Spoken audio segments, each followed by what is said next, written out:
What's up, guys? Welcome to your 173rd Android tutorial for the new Boston. And what we're going to do in this tutorial is kind of the same thing that we did in the last tutorial, except instead of working with vertices, we're going to be working with indexes. So what we're going to do is we're going to set up a private, instead of a float array, we're going to set up a private short array.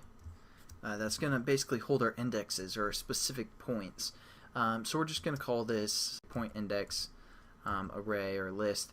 What we're going to set this equal to is basically we have 3 points, so we're just going to say 0, 1, and 2. Now we have to set up a buffer for our index points. And again, I know right now you guys might be lost about what we're doing, but it will wrap together and tie together, and you'll see it, what we have done, and everything will, for the most part, make sense. But what we're going to do is we're going to set up a private short buffer instead of a float buffer, since we're working with a short list. So we're going to say private short buffer. We're going to call this our point buffer, something like that. And then again, we're just going to add our imports.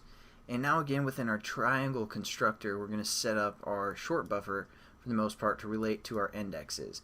So just give us a couple spaces here, and we're again set up a byte buffer.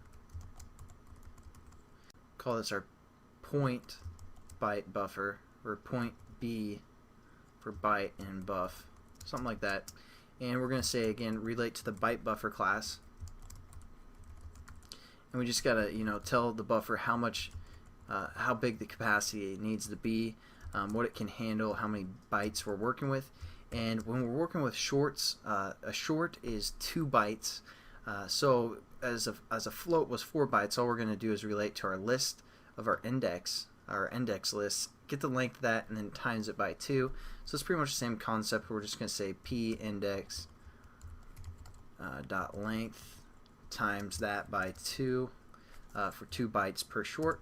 And then we're going to again say our point buffer, or we're going to say our point byte buffer, set it to native order, again just by referring to the byte order and saying dot native order. And again, all this line is doing, we're going to be calling a GL pointer function on these buffers, and in order to do that, we need to say it needs to be in native order. So basically the garbage collector won't be able to access this or move it or dump it. So that's what we need to set up this native order code, and that's all that's doing is relating to, again, the byte buffer that we set up.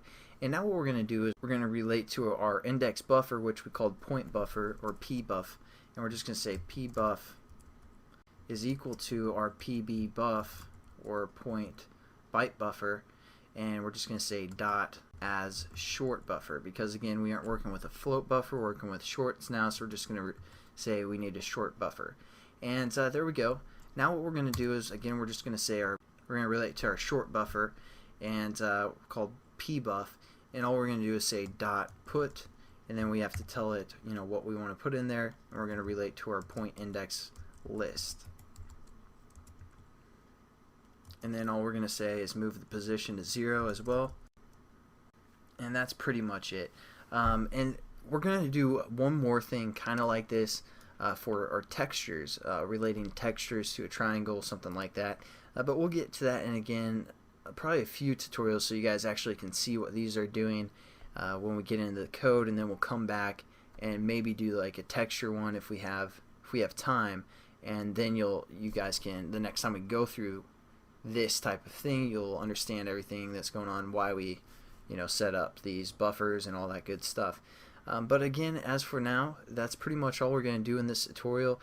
Pretty simple as well. All we did is set up a new byte buffer that's going to be a short buffer, and handle our index, or our points, like point 0, point 1, point 2, instead of handling actual our actual all of our x and y values of those points and all that stuff, which we did in the previous tutorial with our vert buffer. I'll show you guys how we're going to use these as we go through this OpenGL series. But as for now, that's probably it. I know it's kind of a boring tutorial, but thanks again for watching, guys. I'll catch you in the next one. Have a good one.